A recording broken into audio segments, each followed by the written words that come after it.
नमस्कार। मेहता टॉक्स हजारीबाग में आप सभी का स्वागत है। आज रविवार है। आज के कार्यक्रम में प्रस्तुत है सिनेमा ज्ञान माधुरी। मोरे मन मितवा सुना दे गीतवा, सुना दे गीतवा बलमा। इस श्रृंखला में आज की फिल्म मोरे मन मितवा मगही फिल्म के क्रम में पिछली बार मैंने भैया का उल्लेख किया था और आज मगही के ही फिल्म एक दूसरी जो एकमात्र फिल्म मोरे मन मितवा, और अब तक ये दो ही फिल्म मगही में बन सके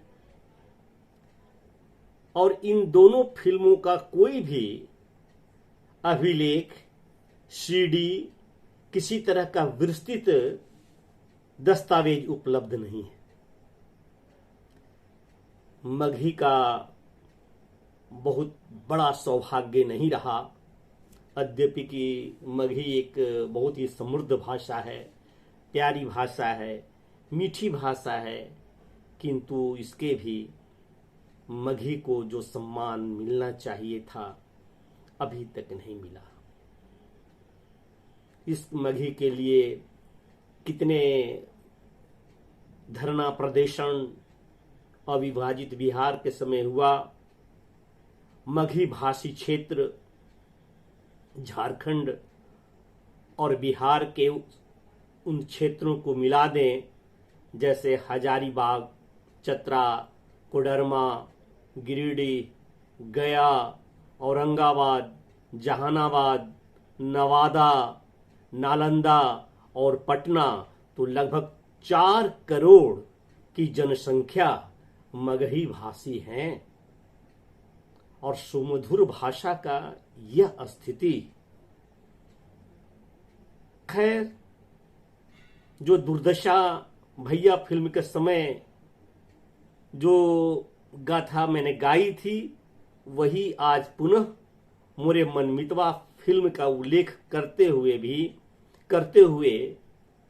कहना है कि कहीं कुछ इसका नहीं मिला।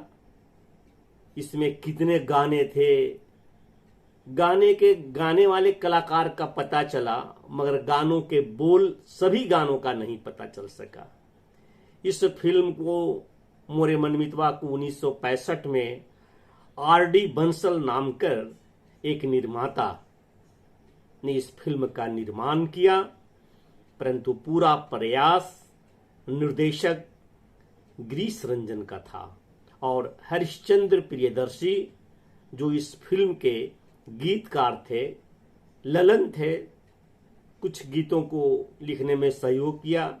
इस गीत के संगीतकार दत्ताराम बड़े प्रसिद्ध संगीतज्ञ थे।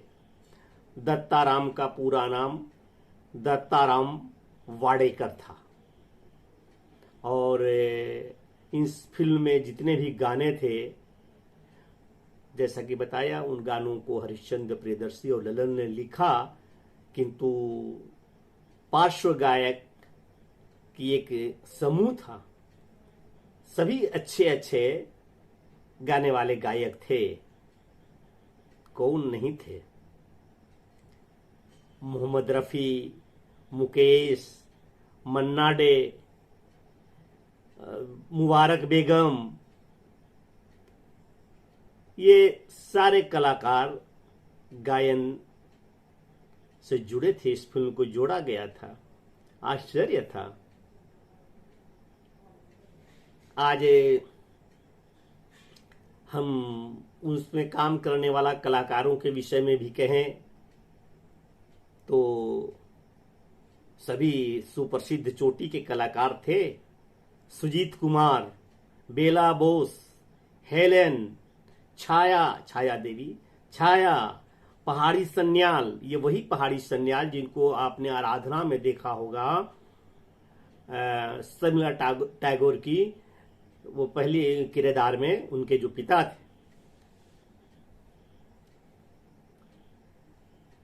और विपिन गुप्ता, कुमारी नाज, सुधीर इत्यादि।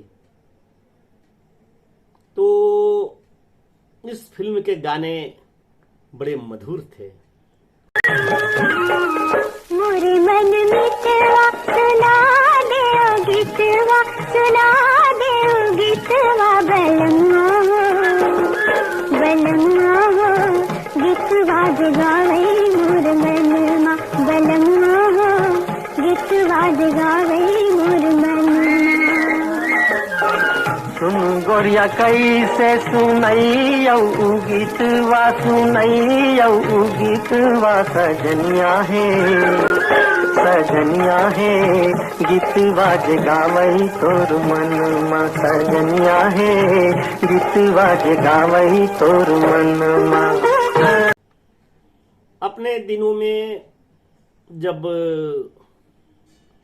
60 के दशक में आकाशवाणी पटना से प्रत्येक शुक्रवार को रसमंजरी कार्यक्रम दिया जाता था। सोमवार से लेकर शनिवार तक सुबह 9 बजे रसमंजरी कार्यक्रम, लेकिन शुक्रवार को लोक गीतों पर आधारित गाने दिए जाते थे।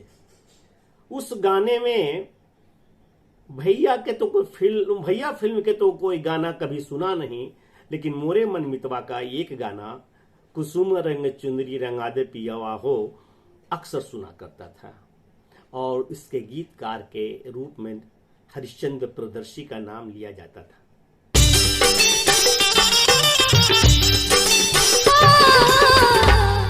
कुसुम रंग चुनरी रंगा दे पियवा, कुसुम रंग चुनरी रंगा दे पियवा, कुसुम रंग चुनरी, कुसुम रंग चुनरी रंगैबो धनिया है, कुसुम रंग चुनरी।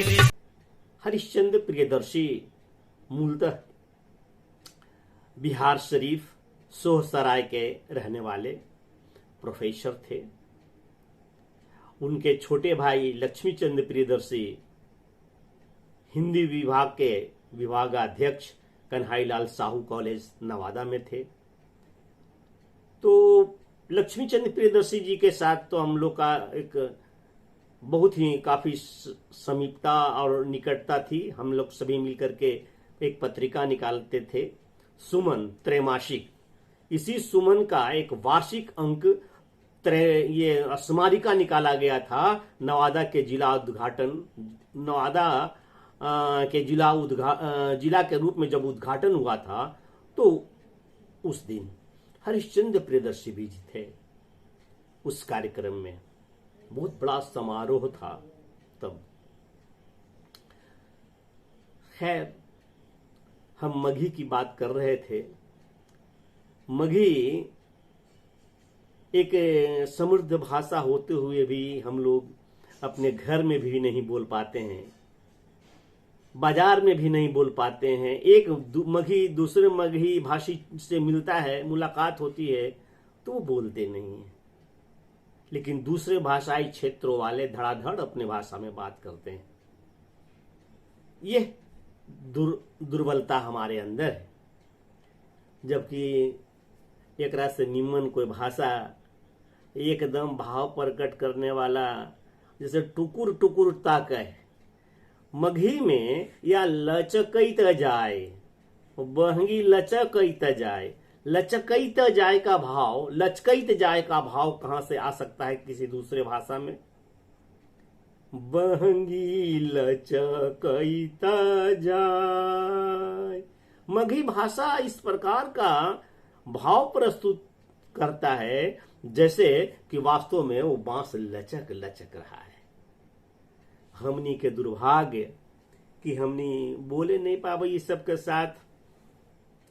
कहीं न कहीं कोई ऐसा भाव पैदा हो जाए जैसे लगे कि हीनता के भाव, कि हम पढ़ल लिखल नहीं कहा, हम धनवान नहीं कहा, तो भाषा बोलम तब। लेकिन भाषा से प्यार होवे के चाहिए। जब घर में भाषा बोल अपन जन से, मजदूर से, घर गृहस्थी हो ये भाषा से, तो बजरिया अला पर, चाहे स्कूल वा गेला पर या कॉलेजवा में पढ़े के बाद ये भाषा कैसे छूट जाए? ये भाषा में इतना निमन निमन चीज है, इतना बढ़िया बढ़िया सामान है, ये भाषा में इतना इतना सामान के ऐसन ऐसन नाम है जैसन दूसरे जगह नहीं मिलते। तो प्रयत्न बहुत कल गेले। हिंदी दैनिक अखबार एगो आवा है, हिंदुस्तान बहुत पुराना अखबार है। वो अखबार में एक बार एगो चलले कॉलम स्तंभ अर्जी परजी मघी भाषा के विकास के लिए लिखल गेले। तो ओकरा में अर्जी परजी में कुछ लेख आये, तो कुछ दिन तो चल रहे बढ़िया से मालूम हो। लेकिन नवादा में राजेश मंझवेकर ओकर डेस्क संभाला हथी मघी के, उहे उनके रचना देखा हल थी, अच्छा पहले। लेकिन धीरे धीरे करके ओकरो में एक दो बार हमरो छपले हल मघी में, लेकिन धीरे धीरे करके खत्म हो गई। वो स्तंभ में खत्म हो गई। कोई लिखता हर नहीं, कोई पढ़ता हर नहीं, कोई रिस्पॉन्स नहीं। अखबार वाला के भी तो मालूम होवे के चाहिए कि मघी में कितना रुचि ले रही थी ना सभे, कितना मजा है, आनंद है, कुछ नहीं। अंत में वो बंद कर देवल गली। खैर ये स्थिति है मघी के, तो दुख तो हुआ है बहुत। वही दूगो सिनेमा बन के रह गए मघी में भैया और ये जरा उल्लेख कर लिए मोरे मन मितवा। तो जब सिनेमा बनवे लगल थीन जो बंसल साहब, लेकिन पूरा सहयोग गिरीश रंजन जी के ले और हरिश्चंद्र प्रियदर्शी जी के।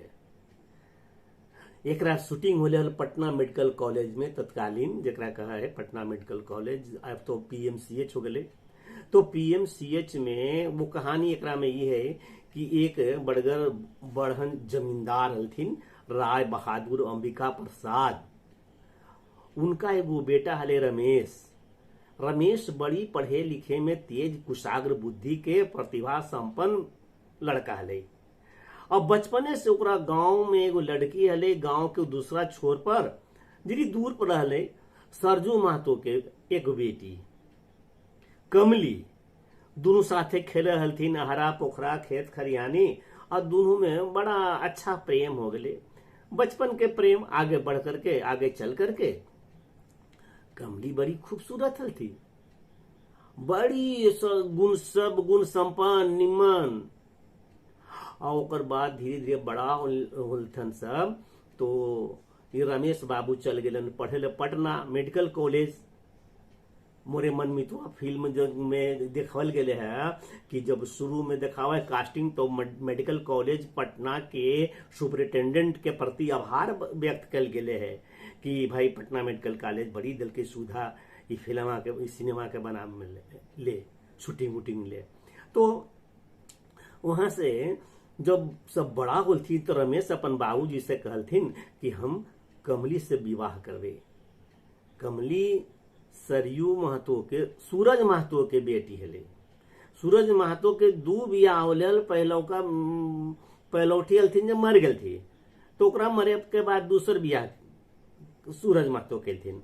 तो सूरज महतो के पहला घरा से एक हले लक्ष्मण, और एक दूसरे के घरा से जरा धनिया नाम हले। उ औरत से उ मेहरारू से नाम हले एक तो के धनिया, और एकर नाम हले दूसरी जो घर वाली अले उनकर नाम हले धनिया। तो धनिया के एक बेटा और एक बेटी, ओकरी एक बेटी में हले कमली।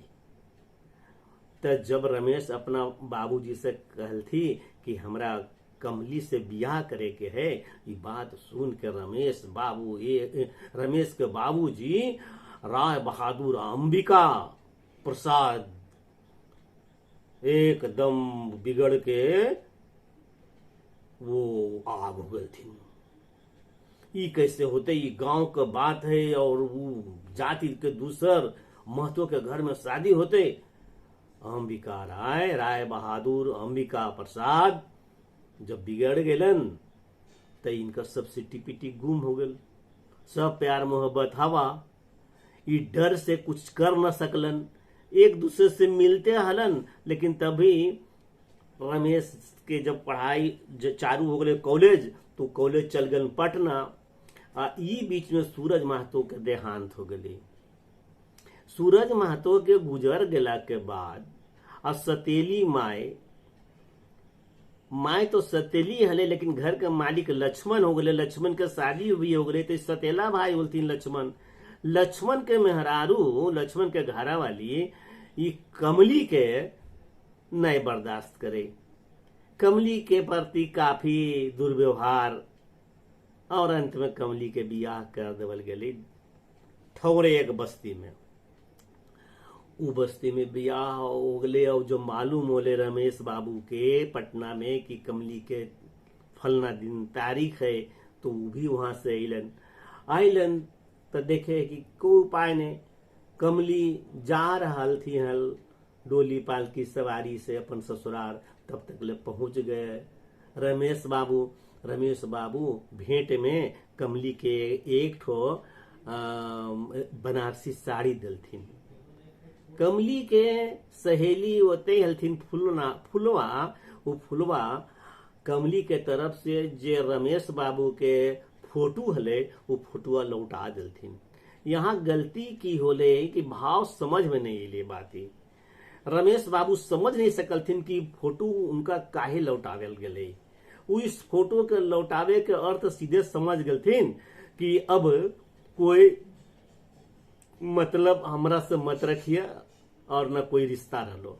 जबकि वो फोटो लौटावे के मतलब लेखक के ये हले कि फोटो अपने पास रखिए और ये याद रखिए कि फोटो हमरा कमली दिल के है, लेकिन भाव में समझ में गलती होले। खैर कुछ दिन के बाद, कुछ महीना के बाद, साल लगले हो, महामारी फैल गई। तब महामारी बढ़िया वाले, और महामारी में कमली के गांव में भी कमली के सास और उनकर पति दोनों गुजर गए थीन। जैसे कोरोना कैसे, तो दोनों गुजर गए थीन। और वो गांव में तब तक सरकारी ड्यूटी पकड़ लेथिन हल डॉक्टरी के रमेश। तो रमेश एक मेडिकल टीम के साथ वो गांव गेलन, तो जब उनकर कमली के रूप देखलन कि इनका घर में तो केवल विधवा के रूप में ये देख करके इनकर दिल में हाहाकार मच गए, आंदोलन हो गए, रोवे लगले झर झर गंगा जमुना के आंसू। और ओकर बाद कुछ दिन के बाद कमली नैहर अले, तो नैहर में भी वही दुर्गति। लेकिन तभी झंडा बुलंद कैलन रमेश कि नहीं, हम कमली से बियाह करवे। तो रमेश के बाबू कहलथिन कि पागल होले कि एक तो विधवा और ऊपर से अपन जात में नहीं, ये होतो नहीं।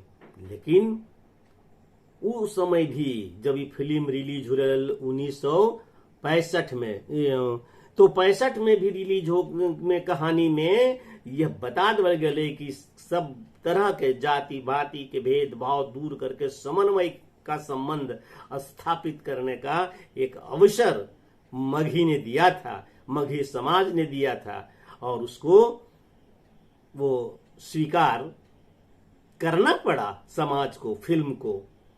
और ये इस माध्यम से एक बहुत बड़ा संदेश था। धन्यवाद। आशा है आप को यह कहानी और मघी के दुर्दिन अंतर व्यथा आपकी वेदना को, आपकी संवेदना को कुछ स्पर्श किया होगा। तो बहुत बहुत धन्यवाद। लाइक शेयर कीजिएगा। नमस्कार। मेरे